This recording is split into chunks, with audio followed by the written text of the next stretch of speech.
week 5 of the fantasy football season, and here's a few running backs. I have his sleeper options this week. The first guy, Melvin Gordon of the Baltimore Ravens. So this Raven team, just injuries year after year at the running back position they got to deal with. So a lot of veterans on this roster. Gus Edwards, we know, is the number one running back.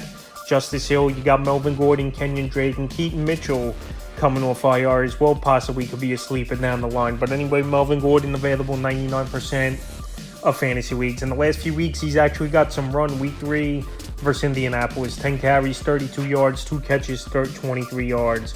And then last week, 3 carries, 21 yards, a catch, 23 yards. So right now, he's a decent receiver still out of the backfield. And pretty much this Raven team with Gus Edwards leading the backfield is a running back room by committee right now, because we know Lamar Jackson, he's taking most of those goal line touches, and they just need a running back that could run in between the tackles and make some plays out of the backfield. And so far, Gordon has done that in limited work here for this Raven team. So right now, obviously in the deepest of leagues with bye weeks and injuries, he's a sleeper option. At Pittsburgh, that does give up the 8th most fantasy points to running backs on the season. Next back's Clyde Edwards-Helaire of the Kansas City Chiefs. I know Isaiah Pacheco, he's pretty much got a good lock in getting big carries back there in this Chief backfield. But right here, Clyde Edwards-Helaire is still getting some work a few weeks here and there. So week 3 had a big workload. I know it was a blowout victory versus the Bears. 15 carries, 55 yards, a touchdown, a catch, 2 yards. And then last week at a tough Jet defense, only 3 carries, 12 yards, a catch, 1 yard. So right now this week, a pretty decent matchup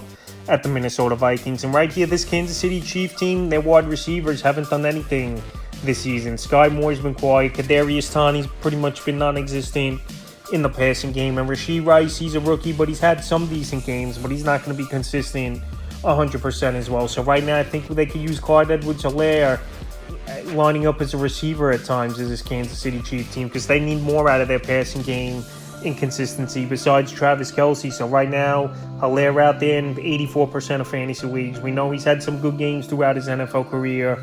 And this week here in a potential shootout in Minnesota, he's a decent sleeper option this week. And the third and final running back I have as a sleeper is Ronnie Rivers of the Los Angeles Rams. So Ronnie Rivers, he's the backup back over there behind Kyren Williams. And we know Kyren Williams, he's a little bit banged up in the backfield, but it looks like he's going to play this week. But Ronnie Rivers, this was pretty much week 4, a game where he got the most work of his career. 9 carries, 47 yards at the Colts, 2 catches, 10 yards. So right now the workload for Kyren Williams, he's up there, 90% touch rate at the running back position, which isn't sustainable for a smaller back like Kyren Williams. So right now I think Ronnie Rivers, he could be a running back getting 8 to 12 touches per game, with obviously Kyren Williams still getting anywhere from 20 to 25, including the passing game. So right now, with a tough matchup, obviously, versus Philly, it's not an ideal situation, but with bye weeks and just running back being in a very poor position so far this season, with injuries and a lot of busts, he's definitely a sleeper option available